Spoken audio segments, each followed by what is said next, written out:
Good morning, everybody, and welcome to episode 76 of the Ask the Coach show, where PingSkills answers your table tennis questions.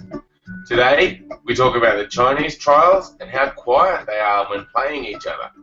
We also discuss if a power serve is better than a slow serve, why players stay so low when returning serve, and how can you attack a ball that is over the table during a rally.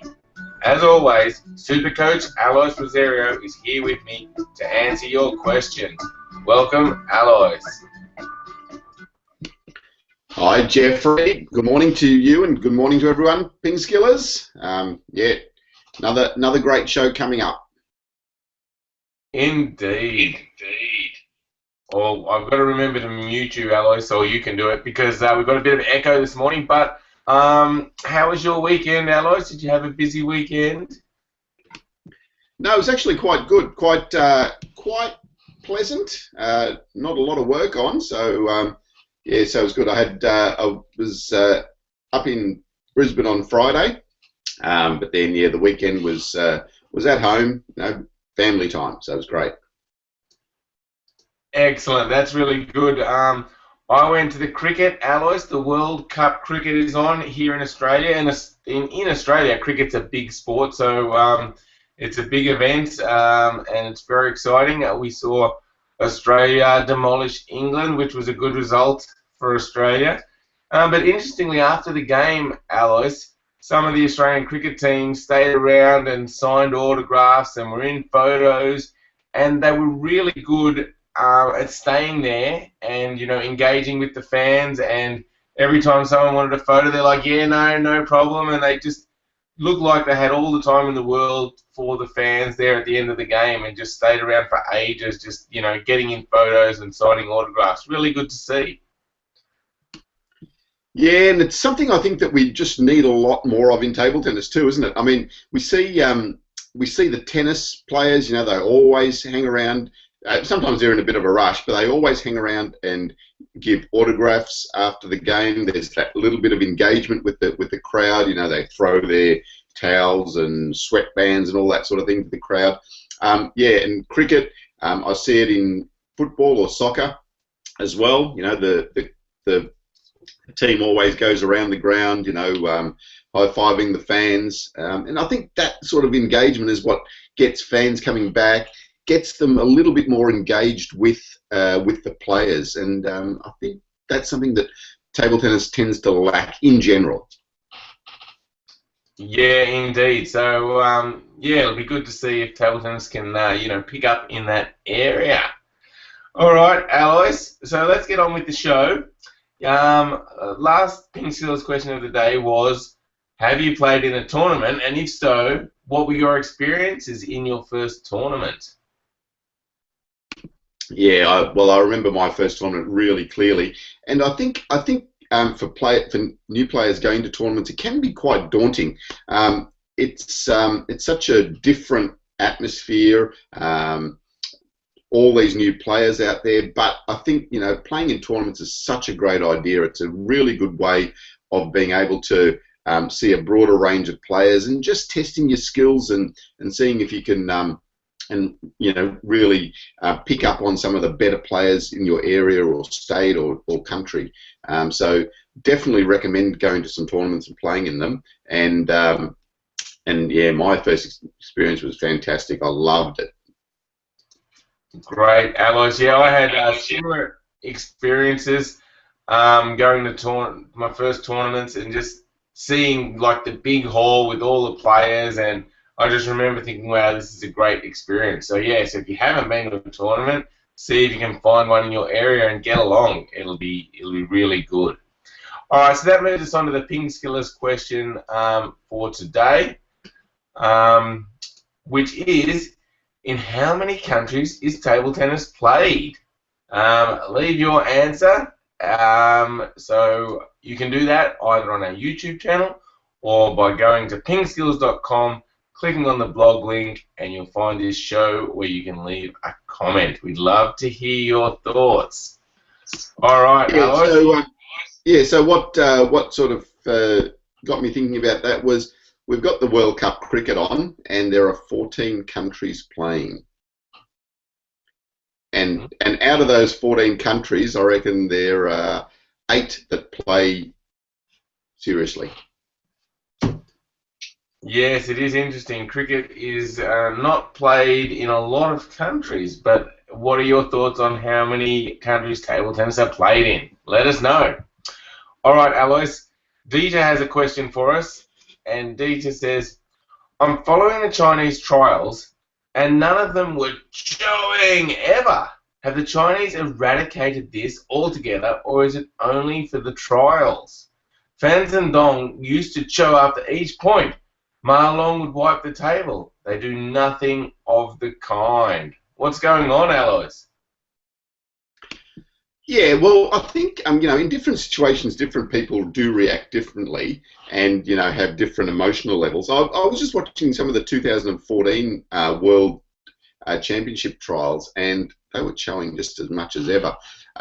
But in some situations, players will be a little bit higher, a little bit more hyped, need to get themselves a little bit more hyped. But in some situations, they will be a little bit calmer. Definitely, playing internationally and playing against different countries, you probably do get a little bit higher and a bit more hyped, and so all the showing and the yelling and screaming comes out a bit more. But it's important that you find a level that you play well at in all situations. So not just when you're playing your big matches or the local competition matches. Find a level that's good for you and try to find that level each time that you play. So try not to have it, too up and down with where you are with your level. It's difficult, it's difficult to always be the same, because some matches just will feel more important to you. But see if you can find a level that works best for you. Okay, great advice there, Alois, and thank you for the question. It's an interesting one, Dieter, and an interesting observation. So we'll keep an eye on the Chinese and see how they're performing in other matches moving forward. All right, Alois, let's move on to Brock's question. He's jumped on using the Google Q&A app and asked a question. He says, "Hey, PingSkills, I practice harder than I have ever done before, and I improve a lot. I played with a tall guy yesterday, and he won 21-12, so I'm pretty close. I've now noticed, though, that he starts looping both fast long to the FD and BD area." Sorry, Alois, I've got you on mute again. Must be the forehand and backhand, I'd say, FD, BD, maybe. Yes, maybe. Yeah, so that's his question, Alois. Yeah, interesting. Yeah, so firstly, it's good that you're getting closer. That's definitely good. So it must mean that you're starting to do the right things, and that's what we talk about. It's beating a player that's a lot higher than you is about just persevering. You've just got to put in the training time, and that won't happen in a day, won't happen in a week. It's going to happen over a fair bit of time. So just persevere with it. Keep going. Obviously, you're on the right track. You're starting to get a few more points against him. The fact that he's looping to both sides, that's fine. You'll start to be able to track that ball a bit better. You'll start to be able to see where he's hitting that ball to. You'll start to recognise a little bit earlier, because the more you play him, the better you'll get at recognising where that ball's coming. So yeah, just keep going, Brock. You're on the right track. Excellent. So well done, Brock. And good to see you force him to change his tactics a bit, so he's not just blocking all the time, and you're winning more points. So keep going, Brock. All right, Zhang has a question, Alois, and Zhang says, "How do you attack a ball that is over the table during a rally, not the first 5 balls? My opponent blocks it back with backspin, so it's over the table." Yeah, so he's probably using some long pimples, perhaps, and chop blocking down on the ball. Can be quite a difficult ball to deal with, but you need to recognise when he's going to play the ball with the long pimples and come in closer to the table. You can use a flick perhaps, or the backhand side spin flick to make the attacking ball, but it's probably just easier to come in and push that ball a bit better. So if you can push that ball, and if you can push it reasonably short, then you'll get another opportunity to attack. So especially if he's using long pimples, come in and push the ball into his backhand. He'll push the ball back, and then you can make your attack again. So don't worry about attacking that one so much, because it is a difficult ball to attack. Just come in and push the ball back. Okay. Good advice there, Alois, and I guess that keeps it quite simple. And I don't imagine that it would be easy for your opponent to do that shot very often, especially if you get some pace on the ball. It would be hard for them to get the ball short with backspin. Yeah, it is. It's a difficult shot, but if they're using long pimples and they're quite proficient at it, maybe that's something that they do well. But you can certainly start to recognise when he's going to do that. So he'll have his bat in a certain position and coming down on the ball. So yeah, so then it's a matter of just making sure that you're ready and reacting to that, so that you can come in and play the push, or if you want to try the flick, you can as well. Great. All right. Thanks for the question, Zane. All right. Next question is from Yazid. He says, "Hi, Alois. What is the best way to serve? A power serve or a slow serve?" Okay. Yeah. So a lot of players, when they start out, serve fast and long and develop that serve and try to really get it faster. But you'll find that as you get up a little bit higher in the levels, you just cannot do a fast serve effectively enough to make it difficult for your opponent. So definitely serving shorter, developing the spin on your serve, developing the variation of your spin is a real key. So you need to start to be able to serve that ball shorter with more spin. The fast serve just does not work as you get higher up the levels. It can work as a one-off, as a surprise serve, but certainly you need to develop the short, spinny serves.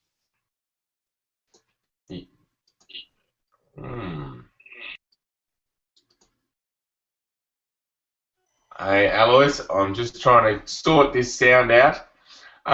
So yeah, that is really good advice, and the serve, like you mentioned, is such a key in table tennis. You just have to get that right to progress up, and so people should be spending some time practicing their serves. Yeah, serving's an area that we probably just don't do enough of with our practice. It can be a little bit boring sometimes. You're there, you serve. But if you give yourself a bit of a task of what you're trying to do with your serve, then it can make the serving time a little bit easier. I think I suggested to someone recently on the site, even just putting some headphones in, listening to some music while you're serving can be a good way to occupy yourself. But make sure that you practice that serving a lot.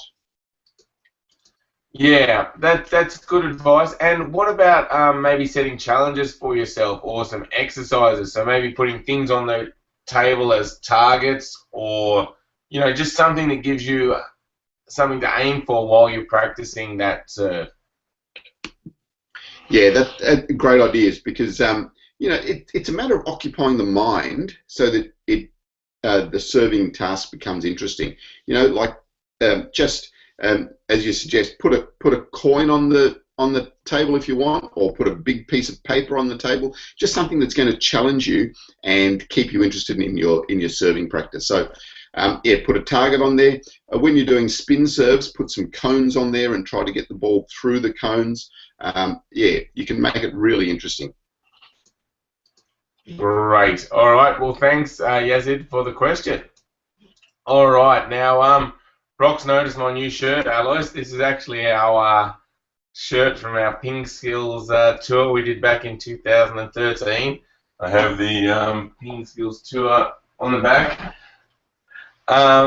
Yes, but he's also asked a question, Alois. Brock says, What is the best bat you have on your website that you recommend?